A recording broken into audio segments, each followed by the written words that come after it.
Hello, everybody. I have a small little book haul here. One I've been mentioning for how many videos now? Finally gonna do it. So let's see what I've got. First, most of these came from Little Free Library. A couple may have come from the little box at the library, at the main library. That sometimes they put freebies in, and one I actually bought at the dollar store. I love the Dollar Tree. It's great. Okay, so this first one is John Irving's Cider House Rules. Doesn't even tell what it's about. Not entirely sure what it's about. I think I may have seen the movie years ago, but I don't remember. It says it's a witty, tender-hearted, fervent, and scarifying. This novel is an example of now rare of the courage of imaginative ardor. That's a New York Times book review. Yeah, can they tell us what it's about? No, they just ramble a bunch of stuff that, I don't know. Cider House Rules is filled with people to love and feel for. The characters in John Irving's newest novel break all the rules and yet remain noble and free-spirited. Victims of tragedy, violence, and injustice, their lives seem more interesting and full of thought-provoking dilemmas than the lives of many real people. And that's from the Houston Post. So anyway, very positive sounding reviews. Very, very tiny print. Oh my gosh, that's going to be rough reading for me. I'm struggling now with large print books, so yeah, it's going to be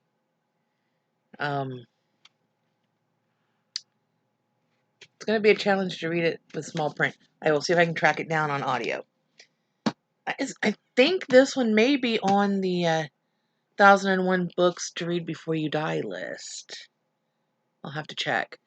I picked up John Sanford, The Fool's Run. And I think a mouse has attacked it because something has eaten part of the cover. That's okay. I found some little bits of stuff and I wasn't sure what it was. I think it was probably these little bits of cover. Anyway, this is part of one of his series. Which series is this from? It's not the Prey series. That's Lucas Davenport. And of course, all the stuff in here is about that. It is from the... Fine, don't tell me.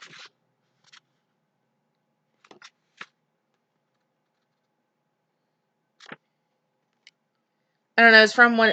Wow, Why is it every time I start a video, the phone rings?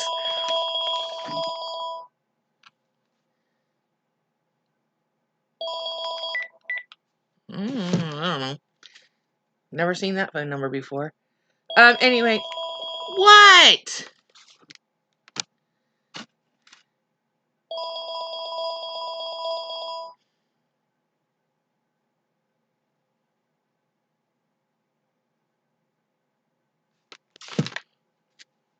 I don't know.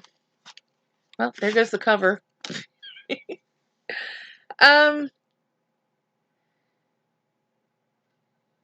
Okay, this is from the Kids series.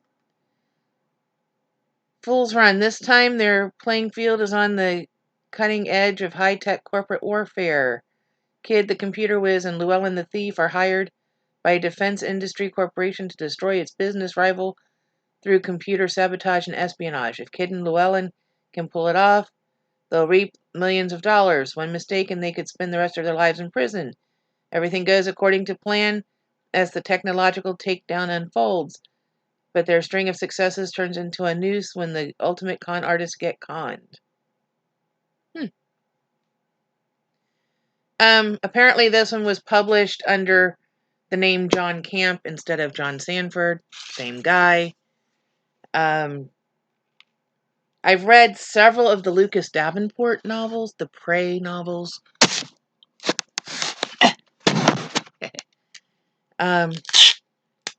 Put this cover back on here. Anyway, I like his writing. He does some good thrillers. I haven't read any of this series yet. I may have another copy of this floating around the house, to be honest. Then we have The Widow by Carla Neggers. It says, 4 days after Abigail Browning's wedding, her life changed unimaginably. Her husband was fatally shot along the rocky Mount Desert Island coast. Mount Desert Island. That's like 3 different ecosystems all crammed together. That's weird. Was it a random act of violence, or could someone have wanted Christopher dead? That's the question that has haunted Abigail, now a homicide detective, for the past 7 years. Determined to find her husband's killer, she returns to the foggy Maine island after receiving an anonymous tip. Is it just another false lead, or can she finally prove that Chris was murdered? Owen Garrison, the search and rescue worker who located Chris too late to save him, still carries guilt from that fateful night. As he helps Abigail unravel the mystery, they learn that the layers of deceit and lies are even thicker than they could have imagined. Now it's up to Abigail and Owen to keep pushing for the truth and stop a killer from striking again. Sounds like a pretty interesting, says it's romantic suspense. Sounds like a pretty good thriller to me.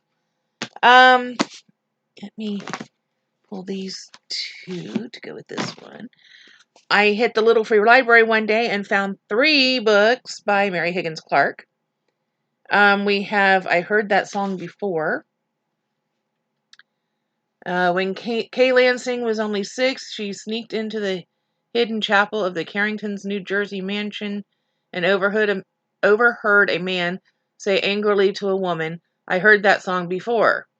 That same evening, after a formal dinner dance, 18-year-old Susan Althorpe drove home with the Carrington heir Peter and disappeared. 22 years later, a business meeting between Kay and Peter Carrington turns into a whirlwind romance and marriage. Shortly after their honeymoon, however, he is arrested. Suspicion has long clouded Peter since Susan's disappearance, especially after his pregnant wife Grace drowned in their swimming pool. Kay is convinced of his innocence until the night she sees him sleepwalk around the pool. Could Peter have unknowingly committed not only that crime, but 2 others while sleepwalking? Kay believes the answer lies in her own childhood memory of the night Susan vanished. But the truth is hidden by a web of deceit more complex than anyone realizes, and discovering it may cost Kay her life. Dun, dun, dun. Okay, so is Peter a serial killer, possibly? Might be interesting. With Mary Higgins Clark, she's kind of hit or miss for me. Some of them are really, really good, and I love them. Some of them she's kind of like, really? But she's has how many books out? I mean, oodles of them. So, so this one is 2 Little Girls in Blue. In a riveting new thriller, worldwide best-selling suspense writer Mary Higgins Clark weaves the mystery of twin telepathy into a mother's search for a kidnapped child presumed dead. Margaret and Steve Frawley celebrate the 3rd birthday of their twin girls, Kelly and Kathy, with an afternoon party in their new home, a modest fixer-upper in Ridgefield, Connecticut. The evening of the twins' birthday party, Steve and Margaret attend a black-tie dinner in New York. When they return home, the police are in the house, and they are told that the babysitter had been found unconscious, the children are gone, and a note demanding an $8 million ransom had been left in their room. Steve Frawley's firm, a global investment company, agrees to pay the ransom. The kidnapper, who identifies himself as the Pied Piper, makes his terms known. On delivery of the ransom, a call will come, revealing the girls' whereabouts. The call comes, but only Kelly is in the car parked behind a deserted restaurant. The driver is dead from a gunshot wound and has left a suicide note saying he had inadvertently killed Kathy and had dumped her body in the ocean. You know what? I'm not going to read the rest of the description because I think that's enough. Sounds interesting. And we have The Shadow of Your Smile, which is the 3rd Mary Higgins Clark that I picked up. At age 82 and in failing health, Olivia Morrow knows she has little time left. The last of her line, she faces a momentous choice: expose a long-held family secret or take it with her to the grave. Olivia has in her possession letters from her deceased cousin Catherine, a nun, now being considered for beatification by the Catholic Church, the final step before sainthood. In her lifetime, Sister Catherine had founded 7 hospitals for disabled children. Now, the cure of a 4-year-old boy dying of brain cancer is being attributed to her. After his case was pronounced medically hopeless, the boy's desperate mother had organized a prayer crusade to Sister Catherine, leading to his miraculous recovery. The letters Olivia holds are the evidence that Catherine gave birth at age 17 to a child, a son, and gave him up for adoption. Olivia knows the identity of the young man who fathered Catherine's child, Alex Gannon, who went on to become a world-famous doctor, scientist, and inventor holding medical patents. Now, 2 generations later, 31-year-old pediatrician Dr. Monica Farrell, Catherine's granddaughter, stands as the rightful heir to what remains of the family fortune. But in telling Monica who she really is, Olivia would have to betray Catherine's wishes and reveal the story behind Monica's ancestry. Ooh. Huh. I'm not going to read the rest of this description either because I think that's enough. But it does sound interesting. And then I actually have read this one because it's super short. Everybody poops 410 pounds a year. This is actually not a children's book. It is written for adults. But it is very illustrated. Let me see if I can find some that are less kind of gross.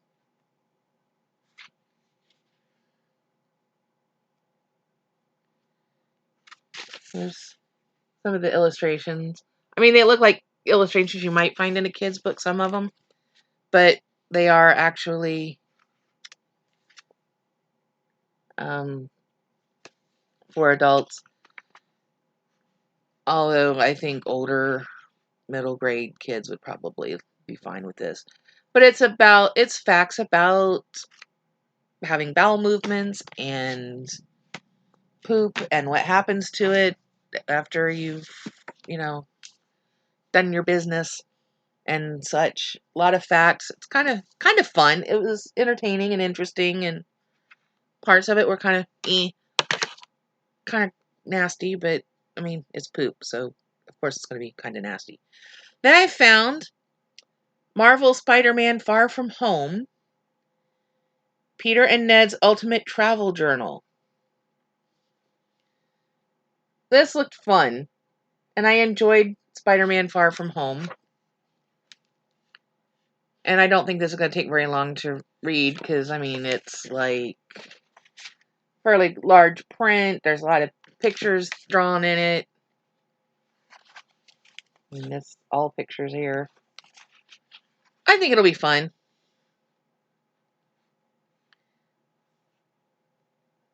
Stuff about Prague, stuff about Berlin. I'm going to have to watch the movie again because I don't remember where all they went. Stuff about London. So yeah, I think this one will be a fun one. Hello and welcome to the epic writings of Ned and Peter. This is the place where we recorded our totally awesome, totally normal European adventures. It's weird when you say totally normal like that, Pete. I'm just telling anyone who might read this over my shoulder. Hey, MJ, that it is 100% average, normal teenage dude fun. That doesn't sound suspicious at all. Anyway, crack open that cover and dive into all the excitement that we had while traveling around Europe. The culture, the fine dining, the absolutely non-weird experiences. You guys are such nerds. And so many sights, some from very specific vantage points. I have no idea what you mean. One word for you. Ned! Anyway, I don't know if you could see, it's kind of crappy on the video, but it's like kind of a conversation.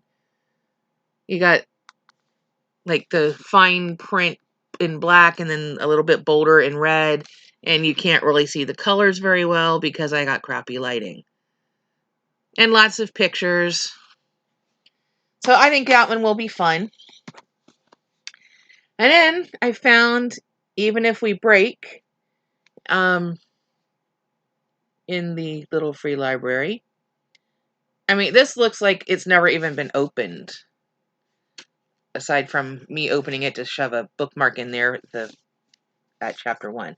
It says 5 friends go to a cabin. 4 of them are hiding secrets. 3 years of history bind them. 2 are doomed from the start.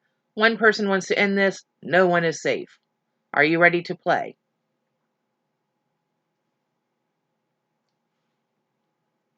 Doesn't really say a whole lot about what it's about. Although I think my mouse has visited this book too. It looks like a little chew marks on the edge of the book. Anyway, that's what sucks about having woods behind your house. When it gets cold out, the mice come in. And then they do things like eat your books. Evil mice. Stupid FMs. Anyway, I have downloaded this on Overdrive, so I will be tackling that one shortly. I want to know what it's about. I think the cover's interesting with all the masks on it. And this is the one I actually paid for. I bought this one at the Dollar Tree. It's called Pizza, Love, and Other Stuff That Made Me Famous by Catherine Williams. I was intrigued by the title. 16-year-old Sophie Nicolaitis was practically raised in the kitchen of her family's Italian-Greek taverna ristorante. When her best friend Alex tries to persuade her to audition for a new reality show, Teen Test Kitchen, Sophie is reluctant. Could chopping onions in her family's super traditional restaurant have prepared her to compete against young chefs from all over the country? On the other hand, she'd get to spend the summer in Napa, California, and the prize includes a full scholarship to an elite culinary school and even national fame. Once she's on the set, Sophie finds herself surrounded by drama, including a secret burn book, cutthroat celebrity judges, and a very cute French student. Sophie must figure out how to survive the heat and still stay true to herself. In this fresh and hearty novel, food, friendship, and romance take center stage. Sounds cute. And a little different from what I've been reading. I've been on a Agatha Christie kick here lately. I've read a couple. I've got a couple more to read. And I think I have like 3 more Agatha Christie or Miss Marples to have the Miss Marple batch done. It's 3 or 4. So I'm planning on finishing Miss Marple off in February, hopefully, if I manage to actually listen to books instead of do things like make videos and go to the grocery and, if I just stay home and read. I do have a week off, which is very uncommon, so I will try to get some stuff read this week while I'm off. And then when I'm in the van going to the next location, I think the next batch we have are up in the Cleveland area. I'll try to listen to a couple in the van on the way to and from. That's a couple hours from here. Good 3 to 3.5 hour drive to the Cleveland area from my house. So, because I've made that drive before. I might be able to knock a couple books out that way. And I don't know where we're going after that. I haven't seen anything come up yet on the schedule, so we'll see. But yeah, that long overdue book haul. How many books was that anyway? 1, 2, 3, 4, 5, 6, 7, 8, 9, 10 books. I think that's all of them. I don't know. They got kind of spread all over the place, so I'm not entirely sure if I got all of them or not, but I think it is all of them. And I have a big stack of library books to get through, so we'll see what we can do. Get as many done as we can. And I guess I'll have to just remind you to do all the fun YouTubey things like comment, like, share, subscribe, ring the bell icon if you want to be notified of when I do make and upload videos. And I guess you'll see me in the next one. Bye-bye.